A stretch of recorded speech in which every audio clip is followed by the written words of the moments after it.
Hi guys, welcome to our channel. இன்னைக்கு வந்து tasty and யம்மியான potato kurma எப்படி பண்றேன்னு சொல்லி பார்க்கலாம். அதுக்கு முன்னாடி சேனலை சப்ஸ்கிரைப் பண்ணாம இருந்தீங்கன்னா மறக்காம சப்ஸ்கிரைப் பண்ணிருங்க. வாங்க வீடியோக்குள்ள போலாம். ஃபர்ஸ்ட் ஒரு கடாய் வச்சுக்கலாம். அதுல 1 ஸ்பூன் அளவுக்கு ஆயில் ஆட் பண்ணிக்கோங்க.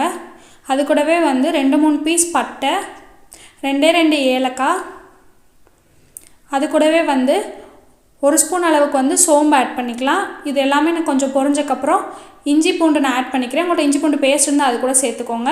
2 பெரிய வெங்காயத்தை வந்து குட்டி குட்டியாக சாப் பண்ணி அதையும் சேர்த்துக்கலாம். இது லைட்டாக கொஞ்சம் வதங்கினக்கப்புறம் அது கூடவே வந்து 2 நல்லா பழுத்த தக்காளி ஆட் பண்ணிக்கோங்க. தேவையான அளவு உப்பு போட்டுட்டு நல்லா வதங்கட்டும். இப்போ வந்து மசாலா ஆட் பண்ணலாம். ஒரு கொஞ்சோண்டு வந்து மஞ்சத்தூள் ஆட் பண்ணிக்கோங்க. 1 ஸ்பூன் அளவுக்கு சில்லி பவுடர் ஆட் பண்ணிக்கோங்க. இது 2 மட்டும் தான் மசாலா மட்டும் ஆட் பண்ணணும். வேறு எந்த மசாலாவும் இதுக்கு வந்து ஆட் பண்ண தேவையில்லை. இதுக்கப்புறம் இது கொஞ்சம் நேரம் வந்து நல்லா வதங்கட்டும். மசாலாவோட பச்சை வாடை போகிற வரைக்கும் நல்லா வதங்கட்டும். அதுக்கப்புறம் வந்து நான் உருளைக்கிழங்கு வந்து இந்த மாதிரி கொஞ்சம் பெரிய பெரிய பீஸ்